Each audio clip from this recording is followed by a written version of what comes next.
Flying a drone can be kind of hard.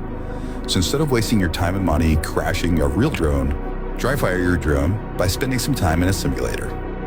The three most common simulators are Liftoff, there's Uncrashed, and there's Kamikaze FPV. That last one is developed by a Russian team, so use at your own risk. In all these simulators, you can use a game controller or a drone controller. The only difference between a game controller and a drone controller is that the game controller is always going to return to 0 on all the joysticks, while the drone controller will actually stay where you put it on the throttle control, but all the other inputs are going to all return to 0. First thing you're going to do is you're going to calibrate your controller, so go to the menu where that is appropriate.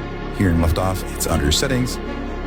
You're going to follow steps on screen. If you have a hard time following directions, this will be difficult for you.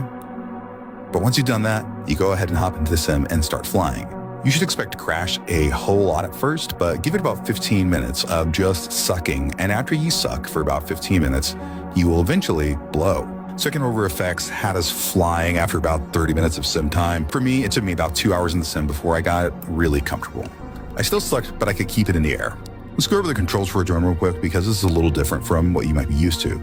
So the stick on the left is the throttle going up and down. That's basically how much thrust you're putting behind the drone or how much gas you're giving it. Left and right is going to be your left and right. Yaw on the other stick, you're going to go pitch forward and back using forward and back, and then roll left and right using left and right. To turn, you're going to use both roll and yaw to actually get you to face the direction you want to go. Seriously though, FPV flying does not have to be overly difficult. You can go ahead and either just grab a controller in the simulator or even just the simulator if you have a game controller at home. I highly recommend you spend maybe a couple hours in a simulator before you attend a class at 2OV. But even if you go in totally blind, the best way to go from 0 to FPV hero is with the class from Second Order Effects. You can get those over at constellationofresponse.com.